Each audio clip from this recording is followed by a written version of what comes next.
The anchor line snapped with the sound of a gunshot. One instant it was a taut silver blur humming inside the resonance chamber. The next it became a whip of braided metal and fury, lashing across the sterile white floor with enough force to carve a glowing trench through the polymer decking. A shower of blue sparks burst upward.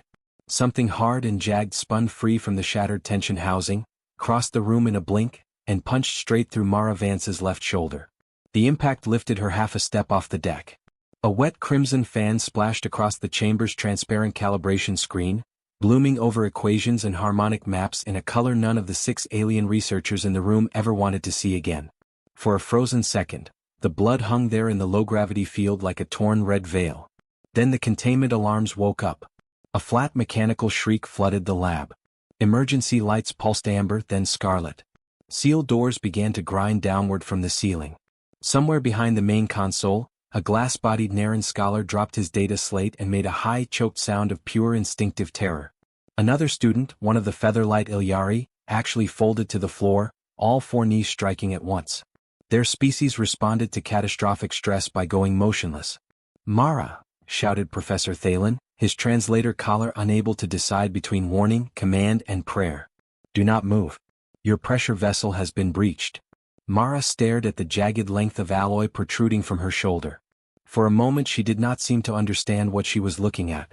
Her right hand came up slowly, almost curiously, and touched the front of her work jacket where the metal had torn through. When her fingers came away slick and dark red, the entire chamber recoiled as one body. The Naren student made that terrible sound again. "She is venting," he whispered. "By the deep current, she is venting." That phrase broke whatever composure remained. 2 of the observers stumbled backward into the far wall. One smashed the emergency sterilization stud with a trembling elbow, making the alarms grow louder. A drone detached itself from the ceiling and began broadcasting medical directives into the room in a voice too calm to be comforting. "Biological failure event detected. Remain clear of the injured entity." Remain clear? No one had planned to do anything else. The nearest 3 students had already fled behind the spectroglass shield near the eastern console, staring at Mara as if she were standing at the center of an explosion that simply had not reached its conclusion yet. Professor Thalen's luminous throat sacs flashed in frantic patterns beneath his robe collar. "Mara Vance," the translator said, clipping each word into rigid formal clarity, "you are suffering rapid fluid evacuation and severe structural compromise. Remain still. Medical stasis is inbound." Mara looked from the alloy shard in her shoulder to the blood spreading down the front of her gray work shirt. She took one breath, then another. Her face tightened, not with fear, but with the kind of annoyed disbelief a mechanic reserves for a stripped bolt at the end of a 16-hour shift. Then she exhaled through her nose and said, in a flat voice that cut clean through the alarms, "Great." She glanced at the sparking housing, then back at the professor. "That's the 3rd tensioner this week." Nobody in the resonance chamber understood the sentence. Not the words themselves. The translator made those perfectly clear. What none of the alien researchers could understand was how a living creature with a piece of sharpened alloy through its shoulder, blood running down its torso, and a containment alarm screaming its imminent demise could sound so profoundly irritated. Professor Thalen went still in the way only a Talaran could, every muscle locking at once until he resembled a carved obsidian statue draped in academic robes. His species came from the moon orbital libraries of Selketh, a civilization so old and so refined that most dangerous labor had been engineered out of daily life before humanity had discovered steel. Talaran bones were hollow in parts, reinforced by flexible lattice membranes designed for buoyant low-gravity environments. Their organs were protected by layered pressure sacs and shock-dampening gels. Under ideal conditions, a Talaran could live nearly 3 centuries. Under non-ideal conditions they broke. The same was true of most of the species represented at the Helix Institute for Applied Harmonics. The Naren, the glass-bodied student now pressed against the shield, evolved in warm abyssal trench seas where pressure was constant, temperature stable, and movement deliberate. Their transparent flesh contained delicate vascular threads that could rupture from the equivalent of a hard handshake. The Ilyari, those feather-light beings collapsed on the floor, came from drifting canopy worlds where falling was nearly impossible and even sudden noise could trigger a neurological shutdown. Another researcher in the chamber, a broad-eyed Shavri named Un, wore a cooling collar because a shift of 4 degrees in ambient temperature could cause cellular stress. The institute had been built for minds like theirs. It floated in permanent orbit above the pale gas giant Oramesh, a wheel of silver research spires and shielded laboratories connected by slow-turning transit rings. Everything about it favored precision over force. Doors opened soundlessly. Machinery compensated for error before error could become danger. Air pressure, gravity, light wavelength, floor traction, microbial load, ambient humidity, and acoustic output were all adjusted by central intelligence so that hundreds of species with hundreds of incompatible biologies could work side by side without risk. For 83 standard years it had worked. Then Earth had joined the exchange program. Humanity had arrived with excellent mathematical scores, erratic diplomatic posture, questionable cafeteria requests, and a reputation that shifted wildly depending on which galactic archive one consulted. Some reports described humans as adaptable frontier generalists from a chemically aggressive biosphere. Others described them in language usually reserved for natural disasters. There were footnotes about deep ocean pressure tolerance, bone density, corrosive digestive acids, adrenaline surges, and a circulatory system that relied on what one Helix medical review had called alarmingly violent hydraulic pressure. The phrase had spread through the institute in the way unusual phrases always did. Alarmingly violent hydraulic pressure. The first human students found it hilarious. The faculty did not. Mara Vance, currently standing in the center of the resonance chamber with a metal shard in her shoulder and enough blood on her jacket to trigger sterilization lockdown, had become something of a quiet contradiction even before today. She was 24, broad-shouldered, and entirely unremarkable by Earth standards. No military decorations. No famous family. No aristocratic sponsorship from one of the polished orbital cities. She had grown up in a dust-choked industrial settlement outside Tucson, where summer heat turned tool handles hot enough to sting and machinery failed in exactly the loud, expensive ways warranties never covered. Back home, her education had come in layers. Formal training gave her equations. Life gave her instincts.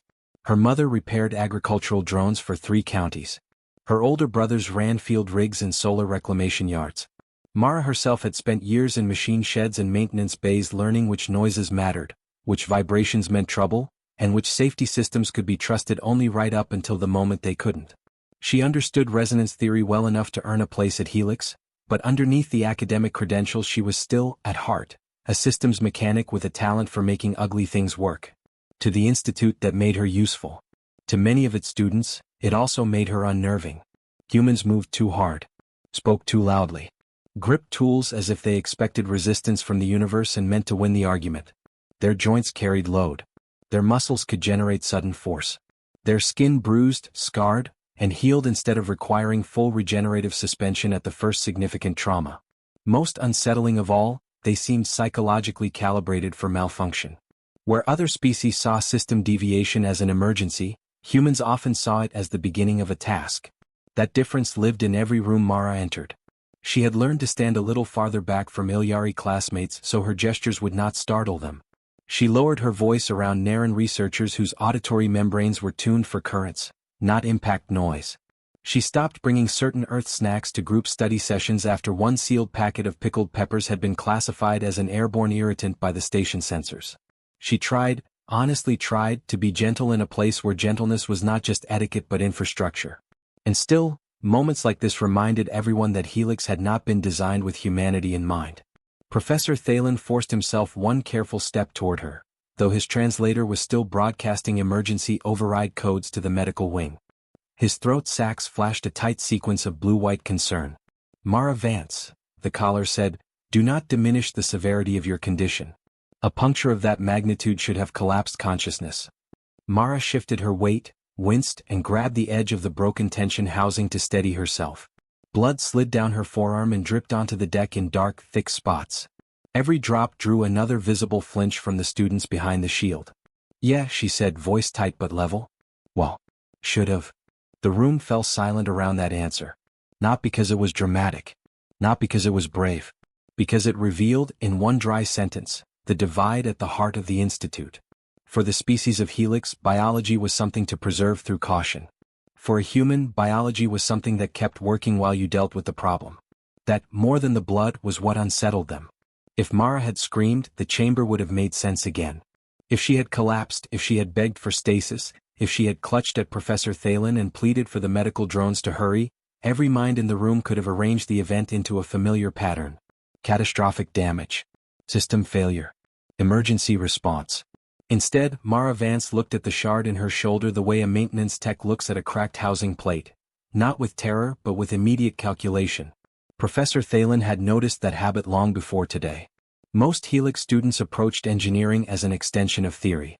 They began with models, optimized variables, and simulated perfection.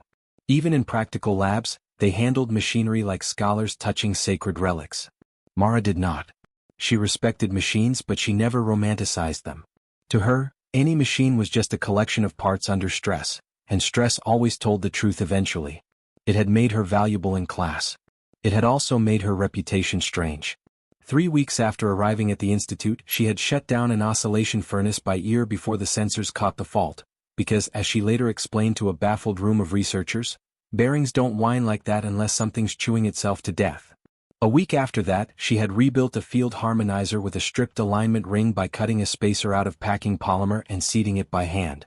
When an overpressured coolant line ruptured in workshop C, she had crossed a room full of frozen graduate scholars, closed the valve manually, and then asked if anyone had a mop. Helix faculty recorded such incidents with mixed feelings. On paper, Mara was exactly what the exchange program wanted. Her application portfolio included high marks in resonance harmonics, adaptive systems engineering, and field maintenance under variable gravity conditions.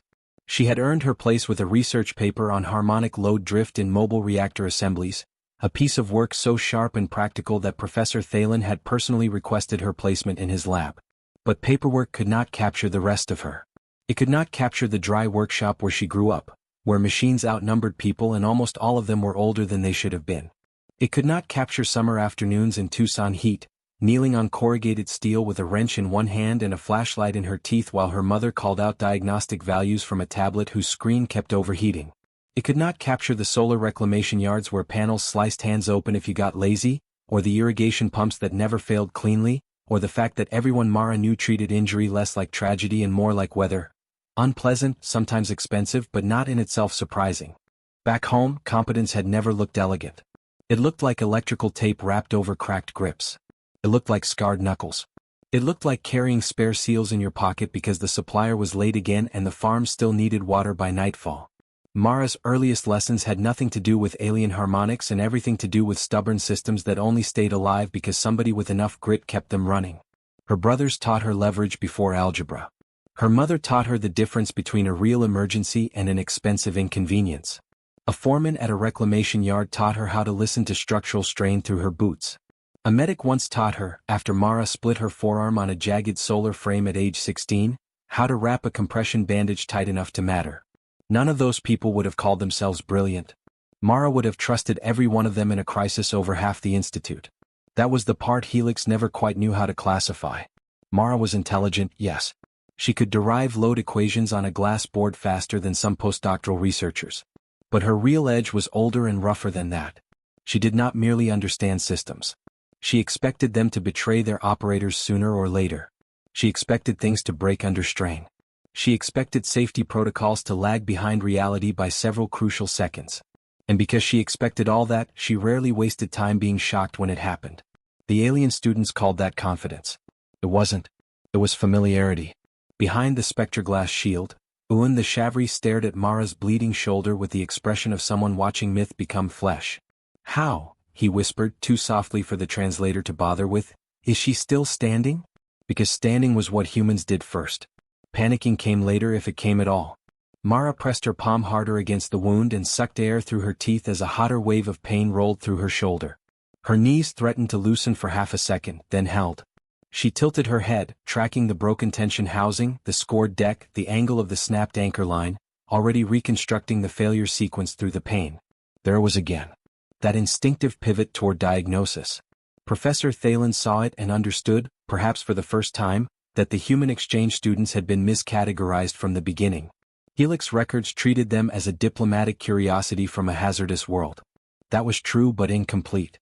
Humans were not merely organisms adapted to danger. They were mechanics of danger. And Mara Vance, daughter of a drone repairer, graduate of hot sheds and failing machines, was not exceptional because she could survive this. She was exceptional because part of her had already moved on to figuring out why the anchor line had snapped in the first place. 2 hours earlier, Resonance Chamber 3 had been quiet. Not silent. It was never silent. The room lived on layered frequencies too low for most species to hear and too precise for most machines to ignore. Even powered down, the suspended harmonic frame in the center of the chamber gave off a faint living hum, as if the metal remembered motion. 12 anchor lines stretched from the ceiling gantry to the circular calibration cradle below, each one braided from conductive alloy and tuned to hold impossible amounts of tension without drifting a fraction of a degree. That morning's task should have been routine. The team was preparing the frame for a live load test, the last major step before Professor Thalen signed off on their term project. A portable resonance stabilizer designed to keep mining platforms and long-range survey rigs from shaking themselves apart under variable gravity. It was elegant work by Helix standards. Precise. Mathematical. Beautiful in the way only a machine built for perfect balance could be. And to Mara's eye, one bad failure away from becoming shrapnel. She stood on the lower ring with a diagnostic slate tucked under one arm, squinting up at the tension housings while the others worked through calibration checks. UN monitored frequency drift from the east console. 2 Ilyari researchers handled field harmonics. The Naren student, Cyril, fed corrected values into the chamber core with trembling glass fingers. Professor Thalen floated between stations, robes brushing the deck, checking everyone's progress with the serene intensity of a conductor preparing an orchestra. Mara didn't like the sound the western housing was making. It wasn't loud. Nothing at Helix was loud unless something had gone deeply wrong. But there was a faint unevenness in the cycling tension, a tiny hitch buried inside the chamber's smooth harmonic pulse. The others either didn't hear it or dismissed it as normal resonance chatter. Mara did not. She stepped off the ring, crossed to the wall cabinet and pulled out a manual torque lever. 3 heads turned at once. Cyril's transparent face clouded with immediate concern. "Why?" he asked. "Are you holding that?" Mara gave the lever a testing swing in one hand. "Because the western tensioner is lagging." Professor Thalen paused mid-step. "The diagnostics indicate full synchronization." "Diagnostics say a lot of things," Mara replied. "That housing is stuttering under load." One of the Ilyari looked from the lever to the chamber in open confusion. "If a component deviates, the chamber intelligence will compensate." "Until it doesn't," Mara said. That answer landed badly, as her practical answers often did. Helix students disliked sentences that implied trusted systems had limits. To them, compensation was not a temporary measure. It was civilization. Sensors, regulators, predictive correction algorithms, automated safeties. Those were the layers between intelligence and injury. Suggesting they might fail felt primitive, almost rude. Professor Thalen descended the last step to the deck. "Explain." Mara crouched by the western housing and tapped the metal casing with 2 knuckles. "Something in there is hesitating on the return cycle. Maybe microwear in the latch teeth. Maybe a stress bruise in the spool. Maybe the alignment's just slightly off and the software keeps smoothing over it. But if we push full test load with that kind of hitch, one of 2 things happens." Un leaned forward despite himself. "Which 2? The good option is the housing slips and ruins our calibration." Mara set the lever down beside the chamber. "The bad option is it binds under peak tension, the line snaps free, and this room gets real educational." The Ilyari researchers went pale enough to show the capillaries beneath their feather skin. Professor Thalen turned toward the console. "Run a deeper diagnostic on the western array." Cyril already had his hands moving over the glass controls. "Running now." Pause. "No fault." Mara snorted softly. "Of course not." Professor Thalen's throat sacs pulsed a questioning blue. "You remain unconvinced." "I remain from Earth," Mara said. There was a brief silence after that. It was not the first time she had used that line, and Helix never knew whether it was humor, warning, or cultural diagnosis. Usually it was all 3. She stepped onto the calibration ring and looked up at the anchor lines. "What load are we taking it to?" 82%, said Thalen. "As scheduled." "Take it to 61st. One of the Ilyari blinked. "That would delay the sequence by nearly an hour." "Yeah," Mara said. "Safer things often do." Thalen folded his long hands into his sleeves. "The timetable does matter, Mara Vance. And so does not getting skewered by your own hardware." Again that uneasy stillness. In another lab, on another world, such a statement might have sounded insubordinate. In Helix, where students deferred to systems and systems deferred to models, it sounded worse. It sounded like intuition arguing with proof. Professor Thalen studied her for several seconds. He had come to respect the human's instincts, even when they irritated the structure of his classes. Mara was wrong less often than comfort allowed. That alone made her difficult to dismiss. Finally he said, "We will begin at 70. If the housing remains stable we continue." Mara opened her mouth to argue, then shut it again. "Fine. But I want the emergency clutch unlocked." That got a sharper reaction than the torque lever had. Cyril recoiled. "Manual override? On a live harmonic frame?" "Yes," Mara said. "The clutch requires direct physical engagement." "I know how manual works." "It exists only for maintenance conditions," Cyril insisted. "No civilized operator would place themselves close enough to use it during active load." Mara looked at him, then at the chamber, then back again. "That's exactly why it'll matter if something goes sideways." Professor Thalen hesitated, caught between protocol and accumulated evidence. At last he gave a small motion of assent. "Unlock the clutch." Cyril obeyed with visible discomfort. Mara nodded once, satisfied, and rolled her shoulders before climbing onto the lower service brace near the western housing. "Good. Now if this thing behaves, nobody has to hear me complain all afternoon." "And if it does not behave?" When asked. Mara reached up and placed one grease-smudged hand on the casing, feeling the minute vibration through the metal. "Then," she said, "we find out whether Helix builds safety systems for reality, or just for paperwork." Around the chamber the team resumed their stations. The frequencies rose. The anchor lines tightened. And in the western housing, too subtle for any sensor in the room to flag, something tiny and metallic failed to seed all the way home. At first, everything went exactly well enough to be dangerous. The chamber climbed through 50% load with the smooth confidence Helix machinery always projected. The anchor lines sang at a pitch just below hearing, a pressure hum more felt in the teeth than in the ears. Harmonic values scrolled cleanly across the suspended displays. The circular cradle in the center of the room floated half a finger's width above its magnetic bed, perfectly level, perfectly centered, wrapped in a faint blue corona of synchronized resonance. From the east console, Cyril exhaled what for Anarin passed as relief. Western housing remains within nominal variance. Mara, standing on the lower service brace with one hand resting on the casing, didn't answer immediately. She could feel it through the metal. Not enough to alarm anyone else. Not enough to prove with numbers in the time they had. But there it was again, that tiny catch in the return cycle. A microscopic hesitation. Pressure release. Pressure release. Except the release wasn't clean. Something inside the housing was dragging for a fraction of a second before seating again. "Take it slow," she said. Professor Thalen lifted one hand in acknowledgement. "Increased to 62. The chamber obeyed. The blue corona brightened. The anchor lines pulled tighter, the braided alloy trembling with stored force. Bruin called out drift values from the side console, voice steady now that the system appeared to be behaving. One of the Ilyari researchers relaxed enough to uncurl two of her lower hands from the rail. That was the problem with elegant systems. They made people believe that because failure had not happened yet, it would announce itself politely before arriving. At 64%, Mara heard it. A click. Tiny. Dry. Buried under the harmonic hum. She straightened at once. "Hold." Professor Thalen turned. "What?" "Hold the load." Cyril's fingers hovered over the controls. No corresponding fault appears. "Cyril." Something in Mara's voice cut through the room hard enough that the Naren froze. The chamber climbed to 65 anyway because automated sequences did not care about human intuition unless someone with access interrupted them. The western housing gave a second click, sharper this time, followed by a faint metallic chirr like a gear skipping its bite. Mara moved.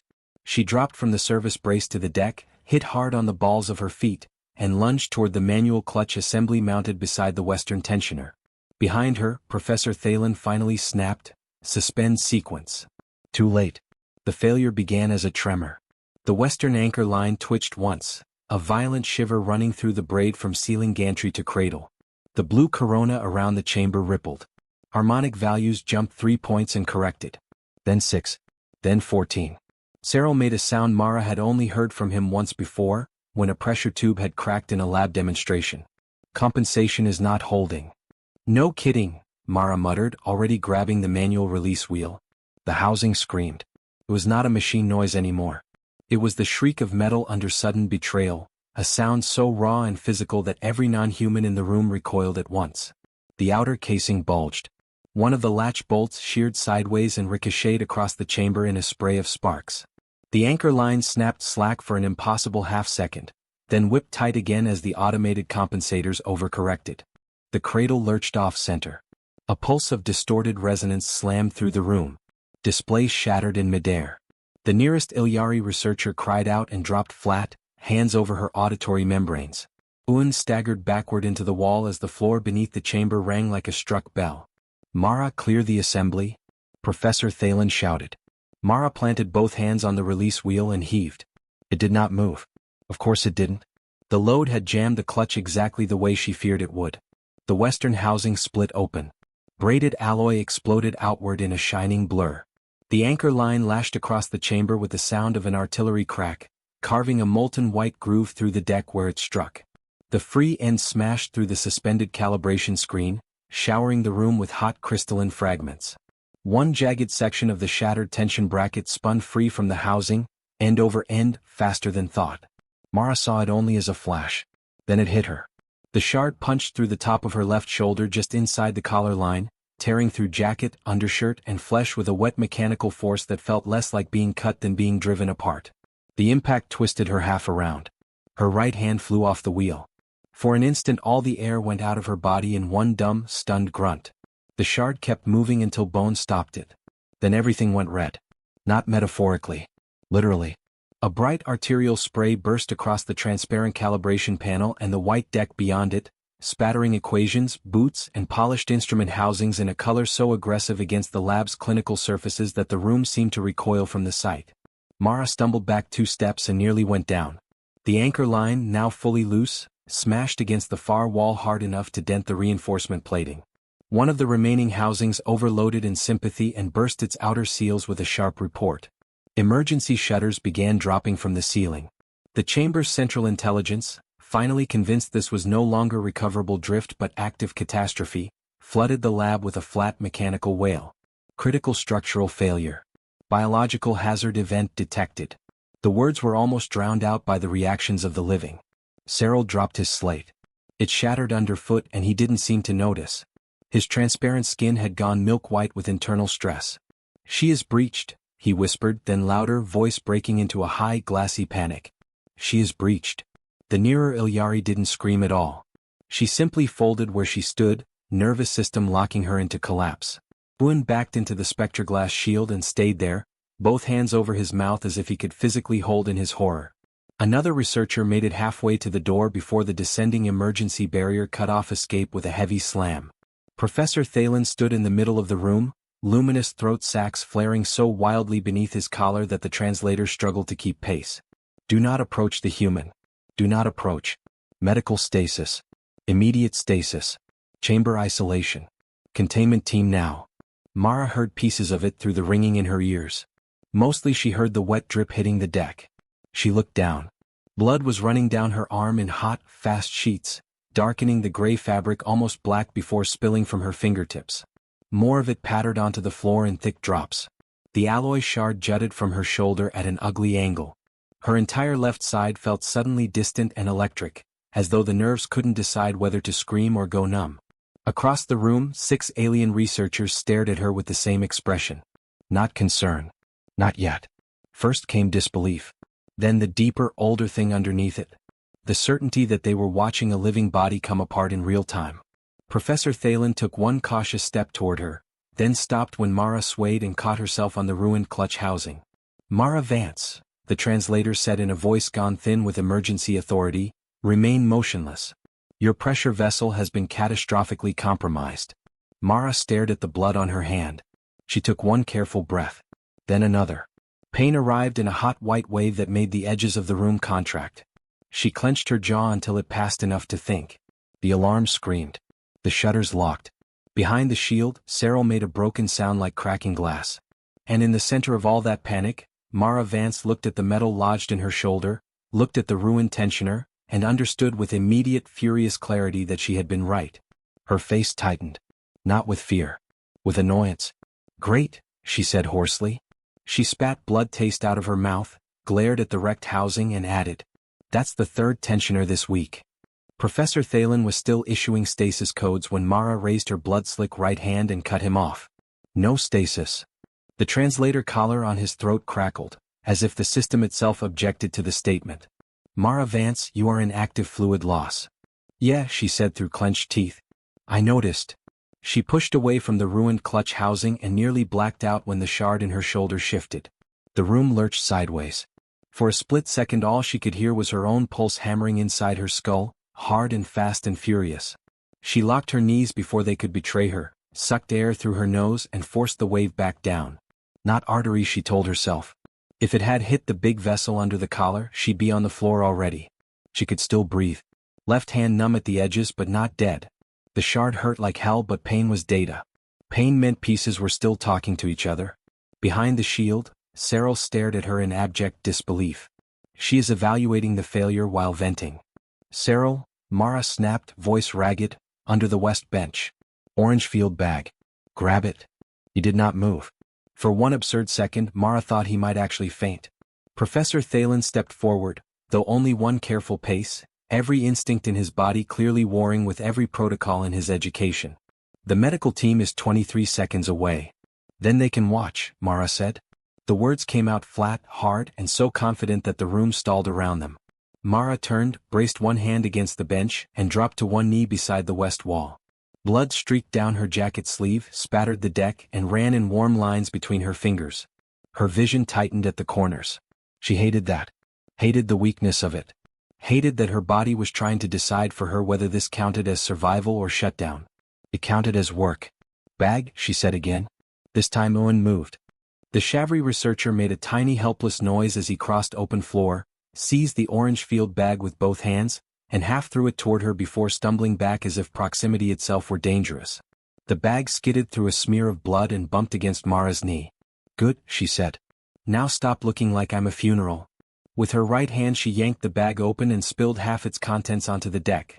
Cable ties, insulated gloves, coiled line, a compact pressure wrap, a roll of matte black repair tape, 2 chemical coolant packs, a multipurpose cutting tool, and a silver canister no larger than her palm labeled in block earth text.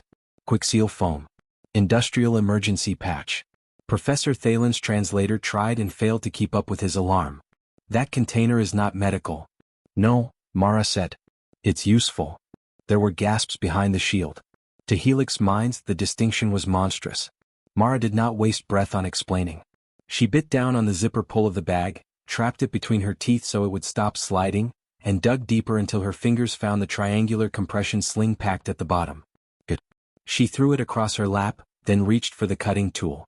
Professor Thalen's throat sacs flashed warning white. Do not manipulate the embedded metal. I'm not pulling it, Mara said. I'm making it less stupid. She got the cutter under the torn collar of her jacket and sliced downward in one rough motion. Fabric peeled away, exposing the wound. The room recoiled. The shard had entered just below the shoulder line and punched out shallow along the upper back, leaving a ragged channel through muscle and cloth. Blood sheeted around the metal in hot, glossy waves. The flesh was already swelling, angry and dark around the entry point. Every heartbeat forced another spill down her chest. Cyril made a brittle, keening sound. One of the Ilyari turned away entirely. Mara looked once hard and clinical. Okay, she muttered to herself. Ugly, not fatal. To the others, that sentence was insane. To Mara it was inventory. She shoved the cutter aside and gripped the protruding back end of the shard with her right hand. The metal was slick. Her fingers slipped once, then locked. Professor Thalen lunged half a pace instinctively. Mara Vance. Relax, she hissed. I'm not taking it out. She braced her forearm against the bench, set her jaw, and bent the exposed length sideways until it snapped shorter with a sharp metallic crack. The chamber erupted. Un shouted something untranslated. Cyril physically staggered into the shield. The Ilyari on the floor curled into herself with all 4 hands over her head. Even Professor Thalen froze, every line of his body radiating a kind of academic horror that no language could soften. Mara nearly vomited from the shock of pain. A white flare tore through her vision so violently that the room vanished. Her breath locked. For one dangerous second she hung there on the edge of real collapse, hearing nothing but a thin screaming static inside her skull. Then air came back all at once. She sucked it in with a harsh grunt and tasted copper. Still here, she rasped. No one answered. With shaking fingers she grabbed a compressed sterile pad from the field bag, slapped it over the entry wound and leaned hard. The pressure hurt almost as much as the break, but the hot flow slowed from pouring to pulsing seep. Better. Not good. Better. Professor, she said, never looking up, I need you useful. That, more than anything, seemed to break his paralysis. State task. Open that silver canister. He stared at it as if she had asked him to arm an explosive. It is labeled for coolant conduit rupture. It polymerizes under air and pressure, Mara said. So do I, ideally, open it? The translator rendered the sentence with painful precision. Professor Thalen picked up the canister with the ceremonial care of a priest handling a cursed relic. If this worsens the trauma, then you can lecture my corpse. A few of the students behind the shield made involuntary distress clicks. Mara ignored them. She was past the point where comfort mattered. Thalen twisted the cap. A sharp chemical smell cut through the metallic stink of blood. Mara snatched the canister from him, tore the sterile pad away for one brutal second, and drove the nozzle into the torn gap around the embedded shard. White foam hissed into the wound and began expanding at once, filling space, bonding to cloth fibers, skin and metal with ugly industrial confidence. It burned. Not like fire. Like pressure and heat and acid all at once. A deep invasive sting that made every muscle in Mara's back seize. Her right hand crushed the canister flat. A sound ripped out of her throat that was too raw to be called a shout. Professor Thalen recoiled. By all known reason. Yeah, Mara gasped, eyes watering, it's not my favorite either. The foam hardened in seconds into a dense pale mass around the entry channel, plugging and stabilizing, ugly as shipyard patchwork but effective. Blood still welled at the edges, though slower now, forced into dark ooze rather than free spill. Mara dropped the crushed canister, grabbed the pressure wrap, and fed it under her left arm and across her chest one-handed with ugly, stubborn efficiency. Twice she lost the angle. Twice her vision dimmed. The third time she got the strap through the buckle and yanked until the world narrowed to pain. The wrap cinched her injured shoulder tight against her torso. The bleeding slowed again. Then came the tape. Not medical tape. Helix did not keep rolls of matte black FlexBond repair tape in its trauma protocols. Mara did. She caught the end in her teeth, ripped off a strip, and wrapped it over the hardened foam and compression pad, then another diagonally across the sling, then a third around her upper torso to lock the whole mess down into one brutally secure assembly. By the end of the second strip, the aliens were no longer merely frightened. They were witnessing blasphemy. The finest minds on Helix, trained in suspension medicine, molecular reconstruction, and sterile tissue baths, were watching a human student seal a puncture wound with industrial conduit foam and maintenance tape like she was patching a pressure line in a farm rig. And it was working. The flow that had drenched her jacket moments earlier had dwindled to intermittent seepage. Her breathing was still rough, her skin pale beneath the blood and fluorescent light, but she remained upright, conscious, and infuriatingly functional. Mara sat back on her heel and let her head tip briefly against the bench behind her. There, she said after a long second. Silence. The alarm still screamed. Emergency shutters still sealed the chamber. But inside the circle of alien eyes, a different silence had formed, dense and stunned and almost reverent. Professor Thalen stared at the black tape crossing her chest, at the white industrial foam hardened around the wound, at the shortened shard still embedded but no longer wagging free. His translator took several tries before producing words. You repaired the breach. Mara let out a dry laugh that hurt immediately. Temporarily. Cyril was trembling so hard his glass fingers clicked together. You introduced construction polymers into your own body. Only near it, Mara said.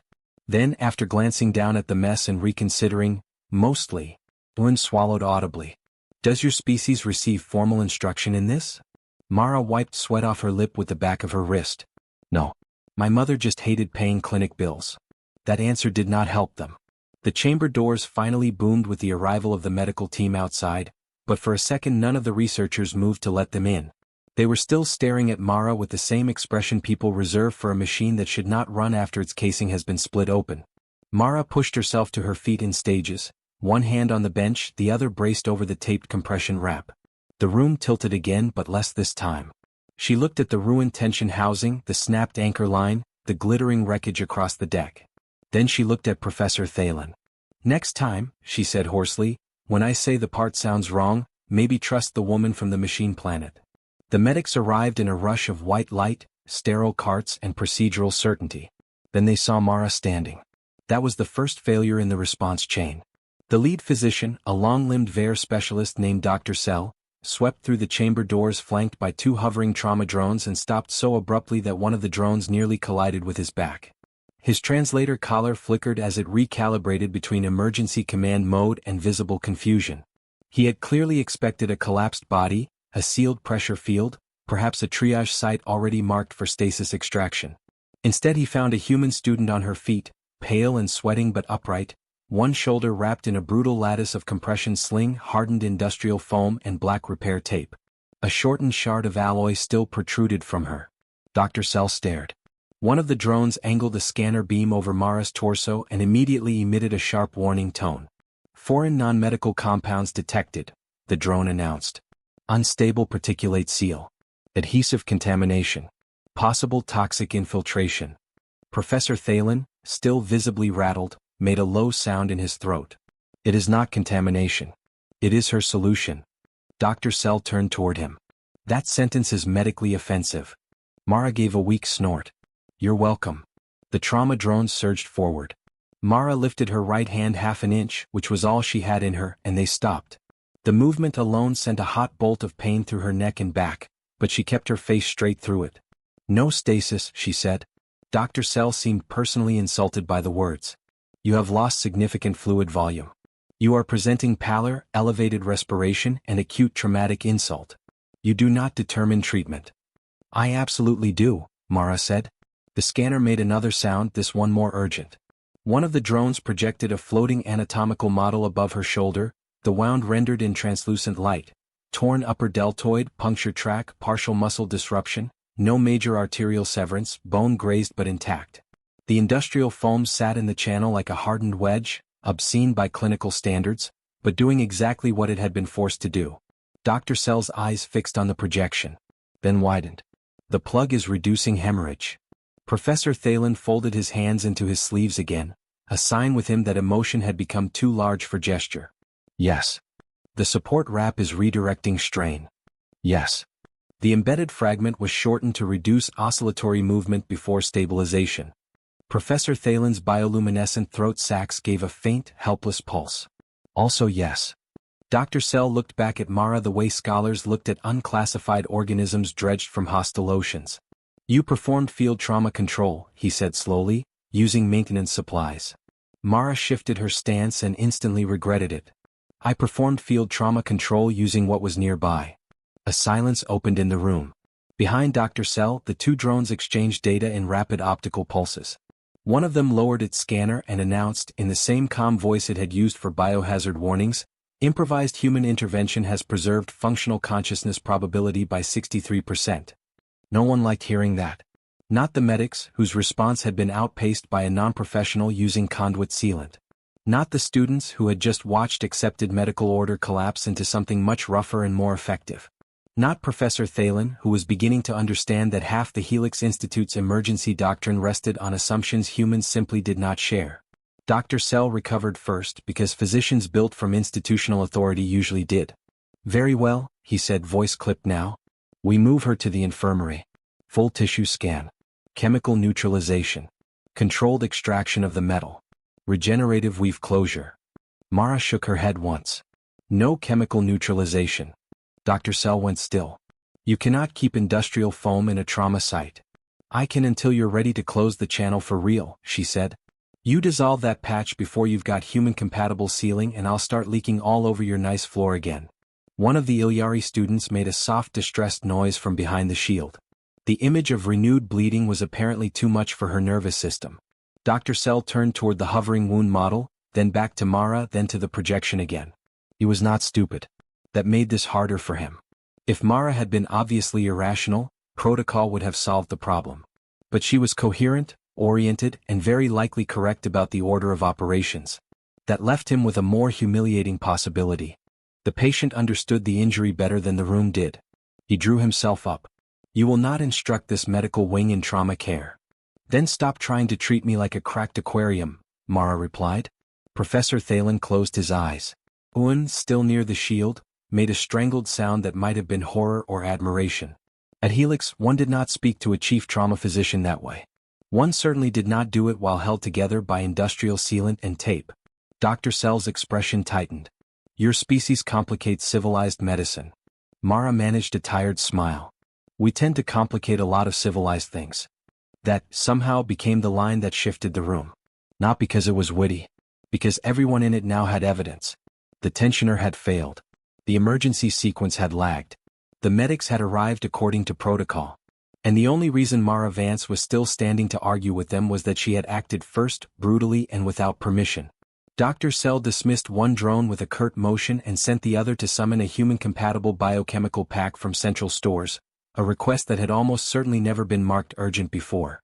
Professor Thalen watched that happen with visible discomfort. For years Helix had framed the human exchange as diplomatic enrichment, useful diversity, shared knowledge between branches of intelligence.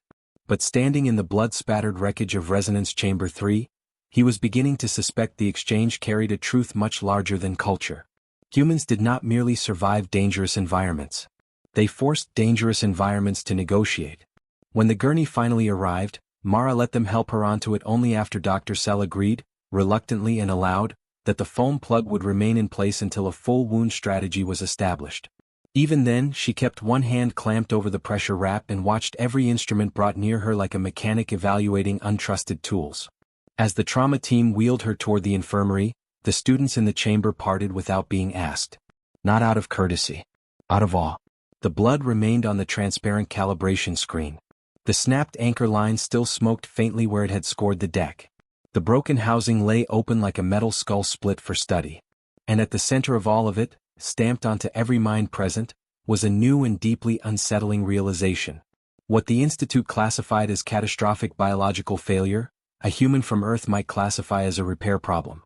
By the next rotation, Mara's wound had been properly cleaned, scanned, and closed with a hybrid weave Dr. Sell described in the brittle tone of a man forced to admit that temporary industrial stabilization had, in fact, been a medically relevant step. The shard was out. The foam was gone.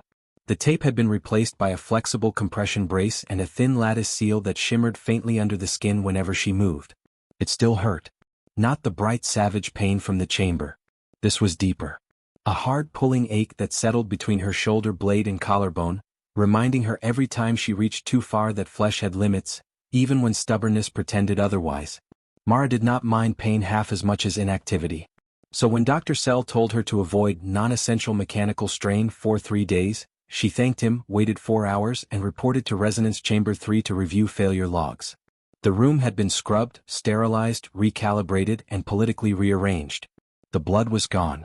The scored deck had been resurfaced. The shattered calibration screen had been replaced with a new, larger model from Central Stores. The snapped anchor line and ruined western housing were gone too, sealed away in evidence containers bound for metallurgical review. In their place sat the rebuilt resonance frame, cleaner and colder than before, every surface polished to a level of perfection that made Mara distrust it on sight. More troubling was who stood around it. Professor Thalen was there, his posture so formal it bordered on rigid. Dr. Sell stood to one side with a tablet and the expression of a man attending an avoidable disaster. 4 institute administrators lined the back wall in ceremonial gray.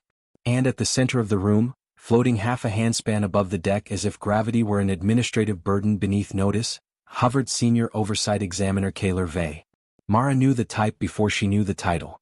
Every civilization produced some version of him, the immaculate envoy from a higher office, polished by layers of procedure until he no longer seemed like a person so much as the embodied confidence of regulation. Vey was tall and impossibly thin, his body wrapped in a fitted slate-black field suit traced with lines of pale gold circuitry. His species, the Lethari, were famous for their central role in the Accord Safety Directorate, the branch of the Galactic Coalition responsible for system certification, research compliance, and the quiet bureaucratic terror that kept institutions like Helix from embarrassing larger governments. His face was elegant in a severe way. Too still. Too smooth. Even his irritation looked pre-approved. When Mara entered, his eyes shifted to her and remained there long enough to be rude. "This," he said without greeting, "is the human operator." Mara stopped near the chamber threshold.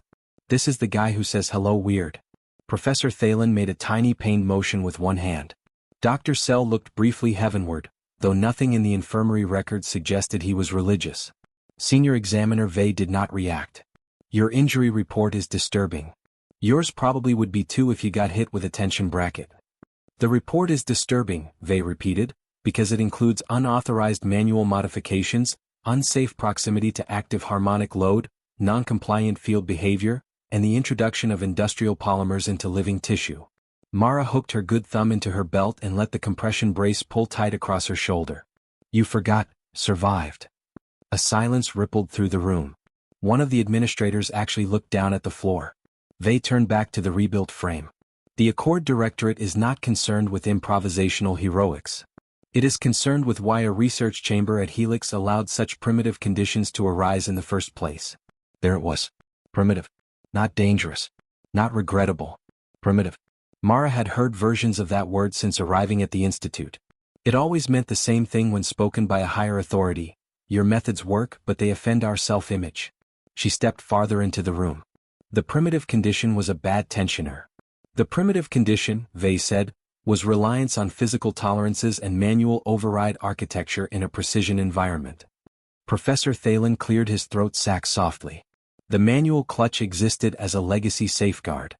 And legacy safeguards, said Vey, are admissions of predictive failure. He moved one graceful hand toward the rebuilt chamber. New housings gleamed under the lab lights, each one fitted with a gold cord regulator assembly Mara had never seen before. The resonance frame has been upgraded, he said. Accord-grade anticipatory field governors. No mechanical clutch access. No direct physical intervention points. Harmonic drift will now be corrected at the quantum prediction layer before stress can cascade into material failure. Mara stared at the housings. Then at the missing clutch assembly. Then back at him. You removed the manual release. We removed the need for it.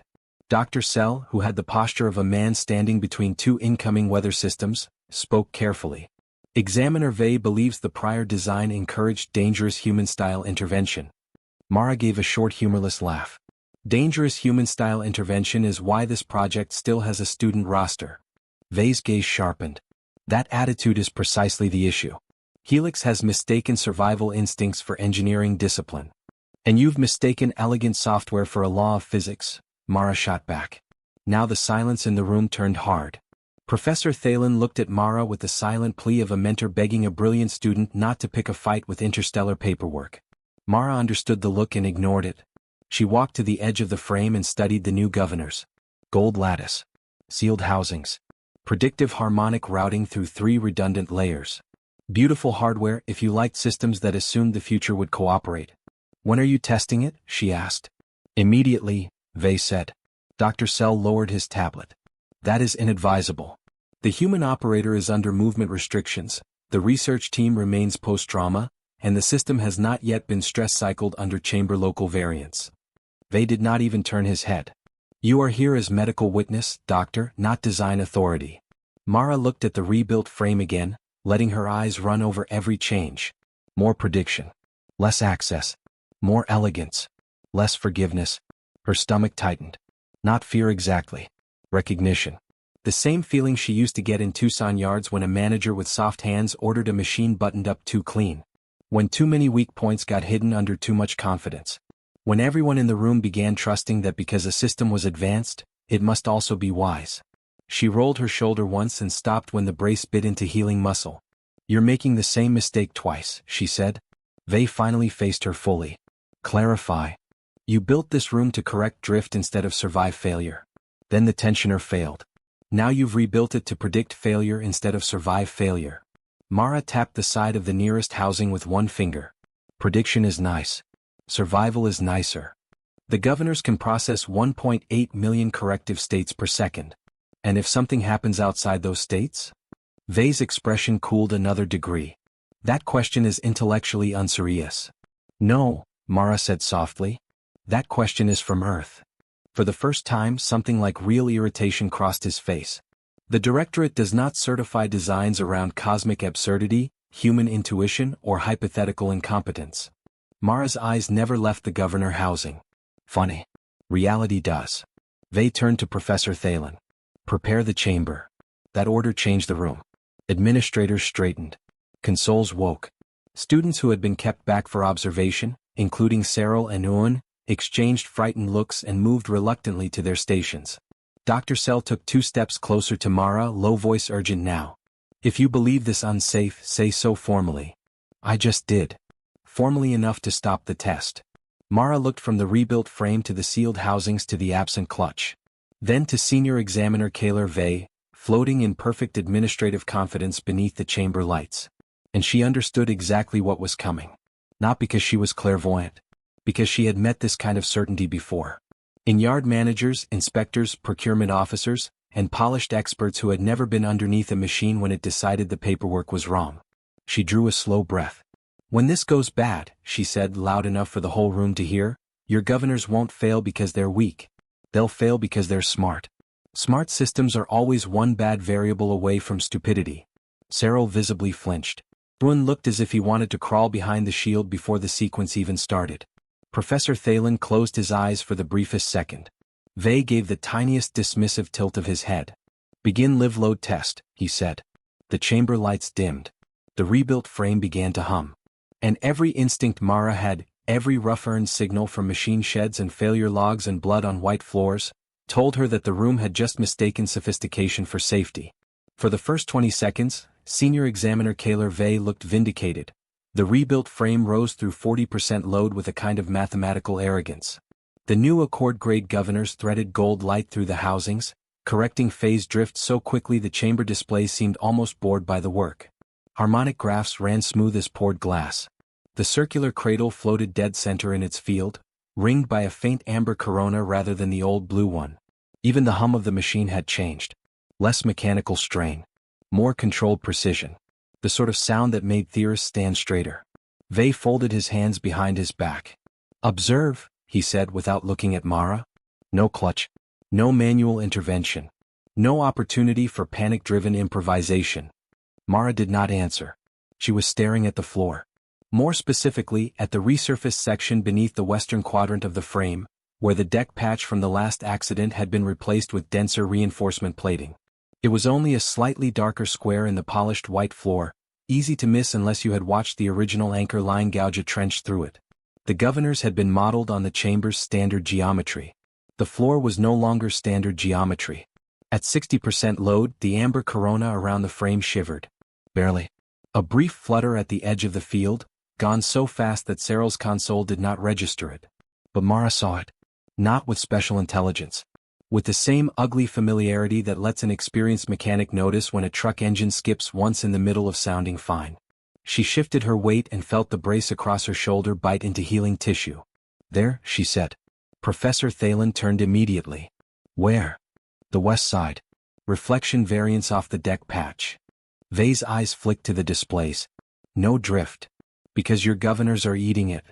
The load climbed to 71. Now the amber light around the western side of the cradle was fractionally brighter than the eastern edge. Not enough for the room to panic. More than enough for Mara's gut to tighten. Un's voice trembled over the console. Governor 3 is increasing correction density. Compensatory behavior, Vey said. Expected. No, Mara said, already moving toward the chamber edge. Correction stacking. Dr. Sell took one step after her. Mara. Your floor patch is kicking harmonics back up into the lower lattice, she said louder now. The governors think it's primary drift, so they're correcting the correction. Cyril's fingers flew over his controls. His transparent face began to cloud with stress. Load balancing has increased by 22%. Vey remained infuriatingly calm. Well within accord tolerance. The frame reached 75. That was when the second governor joined the feedback chase. The room heard it this time. Not a bang. Not a snap. Just a sudden layered whine inside the chamber hum, like three notes trying to occupy the same space and cutting each other to ribbons. The amber corona thickened along the western edge, pushing inward in visible pulses. The cradle dipped half a degree off center, corrected, dipped again. Professor Thalen's throat sacs flashed alarm blue. Suspend sequence. Cyril hit the halt command. Nothing happened. The governors, having interpreted the rising instability as a load event requiring anticipatory correction, locked priority away from operator control for 3.2 seconds. On paper that sounded efficient. In reality it was forever. Mara was already running. Kill power, she shouted. We do not have direct power cut access, one of the administrators cried. Of course they didn't. Vey stepped toward the main console, irritation finally replacing polish. Manual command override, directorate authority. The chamber bucked. This time the floor moved. A pulse of harmonic backlash slammed downward into the resurfaced deck patch, hit the dense reinforcement plating, and reflected back up through the West Governor Assembly exactly the way Mara had feared. The predictive field saw the spike, assumed catastrophic drift, and overcompensated across all 4 housings at once. Gold light flashed white. The cradle lurched 6 inches sideways. Every unsecured instrument in the room jumped. One of the floating admin tablets shot into the far wall and exploded into glittering shards. Cyril screamed as his console threw him backward in a shower of sparks. Owen dropped to his knees, hands over his ears, as the whine climbed into a frequency that hit fragile nervous systems like a blade. Containment failure cascade, Professor Thalen's translator blared, overlapping the room alarms. Evacuate. Evacuate. No one evacuated. The emergency shutters had already sealed when the load engaged, and the Accord governors had tied chamber access into the same control tree they were now busy destroying. The frame convulsed. Amber-white arcs snapped between housings. The Western governor ruptured first, not outward like the old tensioner but inward, collapsing part of its own field and dumping a concentrated wave of phase noise through the core. The cradle dropped, struck its magnetic bed, rebounded, and began spinning off-axis with horrifying speed. Vay's calm shattered. "What is it doing?" he demanded. Mara rounded on him with open disbelief. "Dying badly." The next pulse hit harder. Gravity in the chamber surged sideways. Mara slammed into a support rail shoulder first, stars exploding across her vision as the brace dug into healing muscle like a hooked knife. Around the room lighter bodies went airborne. One administrator hit the wall so hard his breath burst out in a chirping cough. Dr. Sell was thrown against a cart and barely kept his footing. An Ilyari observer tumbled across the deck in a blur of pale limbs and panic. The cradle's spin accelerated. With every rotation, the field around it distorted more violently, turning from clean corona into twisting bands of hot white and gold that chewed at the air itself. The calibration screens went black one by one. Ceiling lights burst. A smell like hot metal and ozone flooded the room. Cyril clawed his way back up behind the east console, voice breaking. "The governors are in recursive conflict.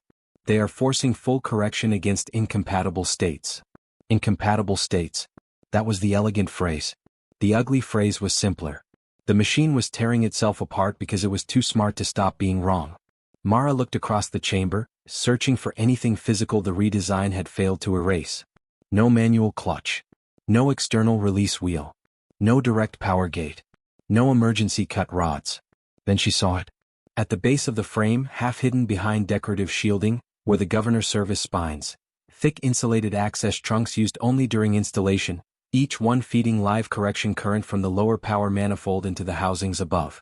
The redesign had buried them inside the machine because no civilized operator was ever meant to touch them under load. Mara bared her teeth. There was still a body-sized way to kill it. "Professor," she shouted. "Where do those service spines terminate?" Thalen, clinging to a console rail against the sideways gravity pull, followed her gaze. His eyes widened. "At the lower manifold. Can they be physically disconnected?" "Not safely." "Great. I wasn't asking safely." Another pulse hammered the chamber. The floor tilted 40 degrees toward the west wall. The cradle tore one of its moorings free and spat a lance of white energy across the ceiling, carving a smoking black line through the light panels. Owen went limp where he knelt, nervous system finally shutting him down. The administrators were no better. Even Dr. Sell had dropped behind an overturned cart, more focused on survival now than authority. Only Vay remained half upright in the center lane, one hand pressed to the main console, face gone bloodless under the chamber glare. "The governors will recover," he said, and the sentence sounded less like confidence than prayer. Mara shoved off the rail and ran past him. Her shoulder exploded with pain on the third step. The brace stretched. The half-healed tissues beneath it tore open in a hot ripping line that stole her breath and wet heat bloomed under the compression lattice. She felt blood start again, not pouring like last time, but enough to soak fast through the underlayer of her uniform. Didn't matter. She hit the frame base low, dropped to one knee and ripped the decorative shielding panel away with her good hand. It came free in a spray of fasteners and skidded across the deck. Behind it, the service spine glowed like captured lightning. Thick, braided, anchored into the lower manifold by a lock collar the size of both her fists. Mara reached for it. The current singing through the housing raised the hair along her arms. Professor Thalen's translator actually cracked with alarm. "Do not contact the spine directly. The discharge could stop your heart." "Then let's hope today isn't that day." She hooked her fingers under the lock collar and pulled. It did not move. Of course it didn't. Nothing important ever moved because you asked nicely. Mara looked wildly around the base of the frame and spotted a maintenance pry bar clipped to the rear panel, left there by some technician who still believed tools solved problems. She snatched it free, jammed the tip under the collar, planted her boots against the frame strut, and threw her weight backward. The chamber tried to tear her off her feet. Another gravity pulse crushed downward through the room, driving her knees into the deck hard enough to bruise bone. The pry bar groaned. The wound in her shoulder screamed. Blood ran warm under the brace, down her ribs into her waistband. "Move," she snarled at the machine. The collar slipped 0.5 millimeter. Across the room, Vey finally understood what he was looking at. You cannot sever a live governor's spine manually. Mara hauled harder, every muscle in her back and right arm straining until the world narrowed to metal, pain, and leverage. "Watch me." The first collar broke free with a crack like a rifle shot. The service spine tore loose from the lower manifold and flailed, spraying white arcs across the deck. Instantly 1/4 of the chamber light died. The cradle's spin stuttered, wobbling hard off-center. "Again?" Professor Thalen shouted. Mara didn't need the instruction. She lunged for the second spine. This one was farther in, closer to the hottest part of the field. The air around it shimmered. Static bit at her skin. She drove the pry bar under the collar, braced and pulled, but her right hand slipped in sweat. The bar kicked free and slammed into her jaw hard enough to split her lip. For 1/2 second she sagged. Then something colder than anger moved through her. Not heroism. Not destiny. The old earth thing underneath all the rest. The part of the species that hated losing to broken equipment. She spat blood onto the deck, reset the pry bar, and hauled with a raw sound torn from somewhere deeper than speech. The brace on her shoulder failed. Not completely. Just enough. The lattice seal beneath it burst at the edge and fresh blood soaked through in a dark fast spread. Her vision tunneled. The chamber screamed around her. Somewhere in the distance Dr. Sell was shouting for her to stop. Mara pulled anyway. The second collar ripped free. All 4 governor housings blew their fields at once. The cradle slammed down into its bed with a sound that shook dust from the sealed overhead panels. The white arcs vanished. The sideways gravity pull died so suddenly that bodies and tools crashed flat to the deck. The room's terrible layered whine cut off in mid-note, leaving only the heavy thud of impact, the hiss of cooling metal, and the ragged sound of Mara Vance trying very hard not to pass out. The chamber was still. Dead. Safe.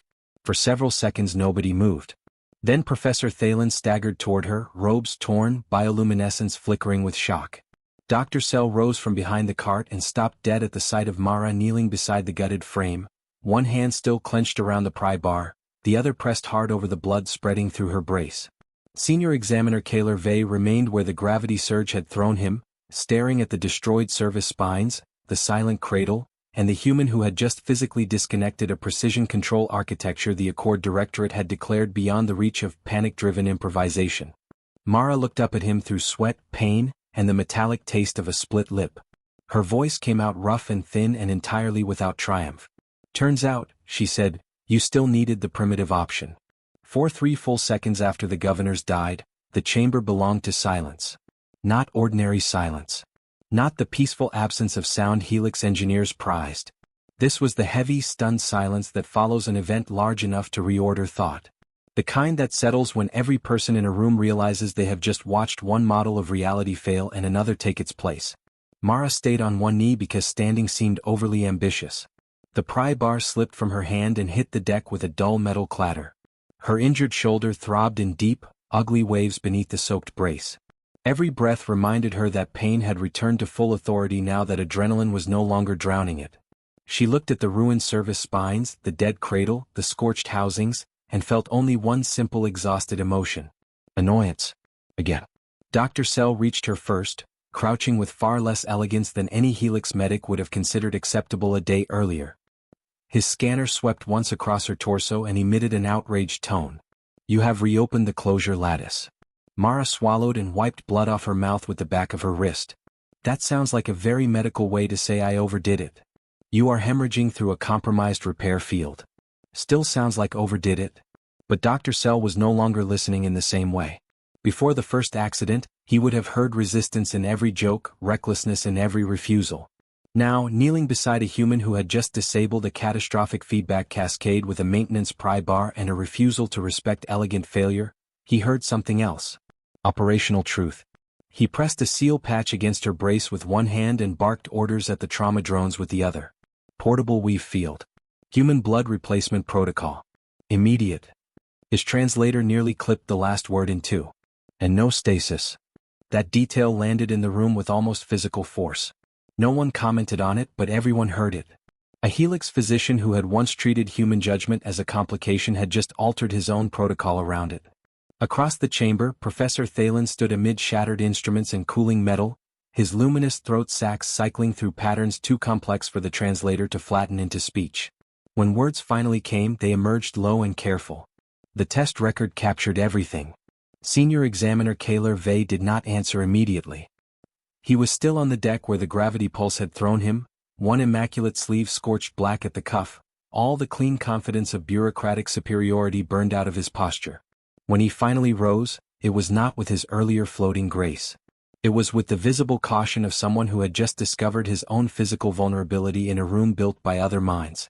His gaze found Mara. Not with disdain this time. With the unsettled focus of a man forced to reconsider what counted as intelligence. The Accord governors, he said slowly, performed exactly as designed. Professor Thalen turned toward him. Yes. Vey's jaw tightened. Which appears to have been the problem. No one smiled. The chamber was too broken for that. But something changed in the air all the same. Not victory. Recognition. Mara let Dr. Sell tighten the field patch over her brace and only flinched once. You can put that in the report, she muttered. System worked perfectly right up until reality showed up. One of the trauma drones, hovering near her shoulder, made a soft processing chime as if even its machine logic needed time with the sentence. By the time she was lifted onto the gurney, the story had already begun to spread. Students in sealed observation booths had transmitted fragments before the chamber locks fully reset. Technicians in neighboring labs had seen the gravity spike, then the emergency feed. Administrators had started drafting containment language before the first clip finished uploading to internal review. It did not matter. Helix was too dense with minds, too hungry for anomaly, too shaken by what they had witnessed. The simplified version moved fastest. An Accord examiner replaced a manual safeguard with predictive perfection. The predictive perfection failed. A wounded human tore the intelligence out of the machine by hand and saved the chamber. By the time Mara reached the infirmary, orderlies were already staring. By the time Dr. Sell cut away the ruined brace and began repairing the torn closure lattice for a second time, the phrase had escaped the medical wing and entered the Institute network. Humans do not trust systems to save them. They trust systems until systems fail, then they save themselves. Professor Thalen visited her 12 hours later, once the painkillers had finally dulled the sharpest edges and left her staring drowsily at the infirmary ceiling. He stood by the bedside for several seconds before speaking, robes still faintly singed at one hem. The Directorate has suspended all governor retrofits pending review, he said. Mara kept her eyes half closed. Guess the primitive option got some votes. The Directorate has also requested a formal briefing, he continued, and now there was something almost reverent in the translator's tone. Not on the machine. On you. That made her open one eye. Me? On human emergency engineering logic under conditions of cascading systems failure. Mara stared at him. Then she laughed once, winced, and immediately regretted it. That's a very expensive way to ask why we keep crowbars near important equipment. Professor Thalen's throat sacs pulsed a slow pattern of amusement and awe. For what it is worth, Mara Vance, Helix once believed humans were notable because they survived dangerous worlds. He paused. We no longer believe that is the remarkable part. Mara shifted carefully against the bed and felt the pull of fresh repair across her shoulder. Beyond the infirmary glass, Oramesh turned in silence, enormous and pale, wrapped in storms no committee could regulate. What's the remarkable part then? She asked. Professor Thalen looked at her as though the answer had become obvious only after the room nearly died for lack of it. You assume failure, he said. And because you assume it, you build room for survival. He inclined his head, a gesture more formal than any instructor owed a student. In a civilization optimized for perfect function, that may be the rarest intelligence of all. After he left, Mara lay there listening to the infirmary hum and thinking, not for the first time, that the galaxy had a strange habit of turning basic Earth common sense into philosophy. A machine breaks. A system lies. A body hurts. You fix what you can reach. You keep going. Back home, nobody would have called that profound. But Helix would remember it. Not the equations first.